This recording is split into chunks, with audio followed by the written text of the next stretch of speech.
यदि इन सभी दवाइयों के और इंजेक्शन के उपचार के बावजूद भी फिशर ठीक नहीं होता है, और ख़ासकर वे फिशर जिनके साथ सेंटिनल पाइल हो,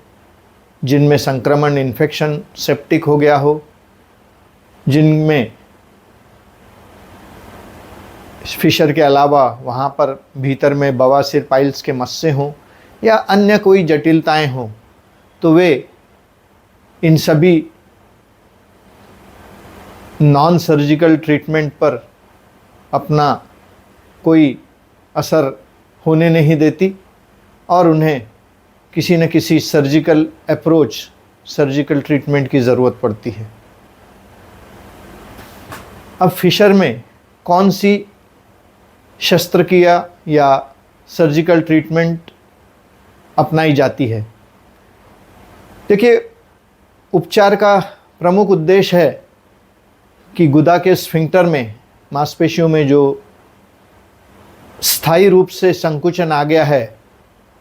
इरिवर्सिबल स्फिंक्टर स्पाज़म हो गया है, उस स्पाज़म को, उस संकुचन को दूर करना किसी भी शल्य क्रिया का प्रमुख उद्देश्य है। अब ये जो स्फिंक्टर संकुचित हो गए हैं, सिकुड़ गए हैं, इन्हें या तो काटकर या उन्हें खींचकर, उन्हें ब्रेक कर, या फिर फिशर के घावों को चीरा लगाकर वो संकुचन दूर करने का प्रयास किया जाता है और उसे स्फिंक्टर मैनिपुलेटिव टेक्निक कहा जाता है। मतलब वहाँ की मांसपेशियों को अलग अलग तरीके से इस तरह से खींचना या काटना जिससे उनका संकुचन दूर हो जाए। कई एप्लीकेशन क्रीम या जेल के रूप में आते हैं जो फिशर के आसपास की त्वचा पर लगाए जाते हैं, जिससे वहाँ की ब्लड वेसल डायलेट होती हैं, बड़ी हो जाती हैं, चौड़ी हो जाती हैं, जिससे वहाँ ज़्यादा मात्रा में खून आता है और ज़्यादा मात्रा में खून अपने साथ लेकर आता है रिपेयरिंग के तत्व, रिपेयरिंग प्रोसेस की प्रक्रिया के अनेक प्रकार, जो हम दवाइयाँ दर्द कम करने के लिए, घाव भरने के लिए मुंह से खाते हैं, वो बेहतर तरीके से वहाँ पहुँचती है और वहाँ की त्वचा जल्दी उस घाव को भरने की कोशिश करती है। तो ये जेल या ये क्रीम दिन में 2-3 बार लगाए जाते हैं, मगर इन्हें लगाना केवल चिकित्सक की देखरेख में और उनकी सलाह के बाद ही किया जाना चाहिए। फिशर के ऑपरेशन के बारे में कुछ तकनीकी जानकारियाँ। यह ऑपरेशन डे केयर के रूप में किया जाता है, अर्थात मरीज को सवेरे भर्ती किया जाता है, सुबह ही उसकी शल्य क्रिया हो जाती है और शाम तक का उसे अस्पताल से छुट्टी दे दी जाती है।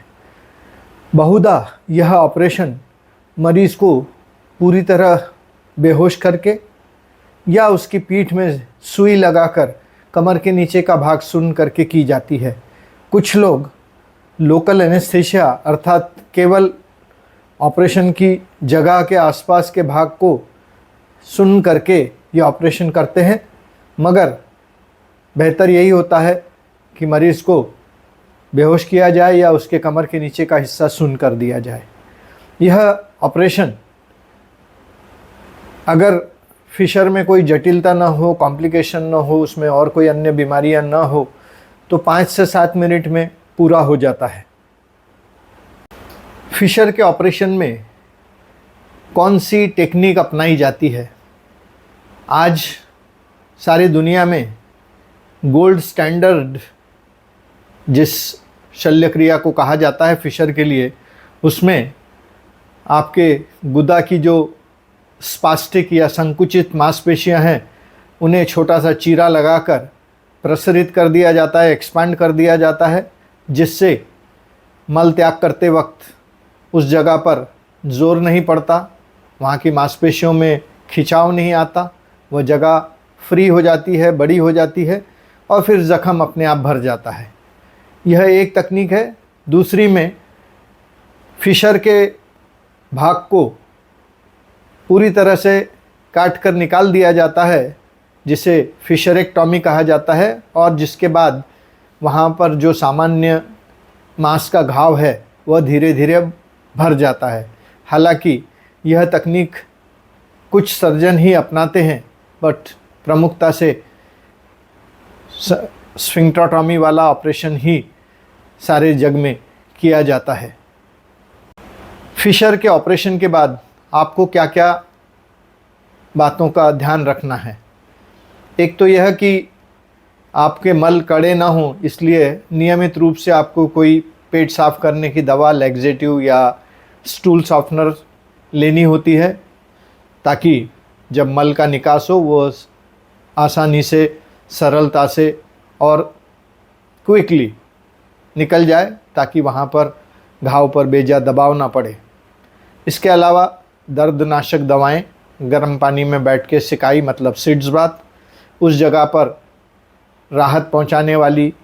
कोई क्रीम या मरहम, और खान पान में विशेष ध्यान। इतनी बातों का अगर आप ध्यान रखते हैं तो कुछ ही दिनों में घाव भर जाते हैं और आप पूरी तरह से रोग मुक्त हो जाते हैं। मगर ध्यान रखिए कि एक बार आपकी बीमारी ठीक हुई, आपके सारे दुख दर्द दूर हो गए, तो अपनी पुरानी अनियमित दिनचर्या और अव्यवस्थित खान पान की ओर मत लौटिए, क्योंकि अगर आप ऐसा करते हैं तो बीमारी दोबारा होने का डर है। अब अक्सर ये सवाल पूछा जाता है कि फिशर के ऑपरेशन के बाद कुछ समय के बाद क्या यह बीमारी दोबारा हो सकती है? क्या वापस से फिशर पैदा हो सकते हैं? तो देखिए, फिशर की बीमारी एक चोट है जो कड़े मल के द्वारा जोर लगाने पर, गुठली जैसे सूखे मल निकलने पर वहाँ चोट लग जाने से जो दरार, क्रैक या छिललाव होता है, उसकी वजह से होता है। एक बार यदि वो घाव भर गया और दोबारा आपने कुछ इस तरह का वातावरण पैदा किया कि जिससे वो चोट दोबारा लगे, आप खान पान में लापरवाही बरतें हैं, आपका मल कड़ा हो, आप नियमित रूप से अपनी दिनचर्या पालन नहीं कर रहे हैं, तो यह तकलीफ़ आपको दोबारा भी हो सकती है। मगर यह एकाएकी पहले जैसी बीमारी नहीं होगी। पहले आपको मामूली संकेत दिखेंगे कि आपको हल्की सी जलन होगी, खुजली होगी, बेचैनी होगी, और यदि उस समय आप चेत गए, आप अपने आप को इस वार्निंग सिग्नल को मानकर अपने सामान्य दिनचर्या, नियमित खान पान और परहेज से रहना शुरू किया, तो ये बात यहीं थम जाएगी और आप वापस से पूरी तरह से स्वस्थ हो जाएंगे। यदि फिशर के साथ कोई अन्य कॉम्प्लिकेशन या जटिलताएं भी जुड़ी हों, जैसे वहाँ पर सेंटिनल पाइल हो, अंदर पाइल्स के मस्से हों, या ज़ख्मों में सेप्टिक हो गया हो, मवाद हो गई हो, गांठ आ गई हो, फिस्चुला हो गया हो, ऐसे केस में ऑपरेशन में वक्त भी ज़्यादा लगता है, घाव भरने में समय भी ज़्यादा लगता है, और तकलीफ़ सिर्फ अकेले फिशर के ऑपरेशन के बाद होने वाली तकलीफ़ से थोड़ी ज़्यादा रहती है। तो इसलिए हिदायत यही है कि फिशर का इलाज इन कॉम्प्लिकेशन से आने के पहले ही कर लिया जाए, ताकि आप जल्दी से स्वास्थ्य लाभ कर सकें और आपको आगे किसी तरह की परेशानी ना हो।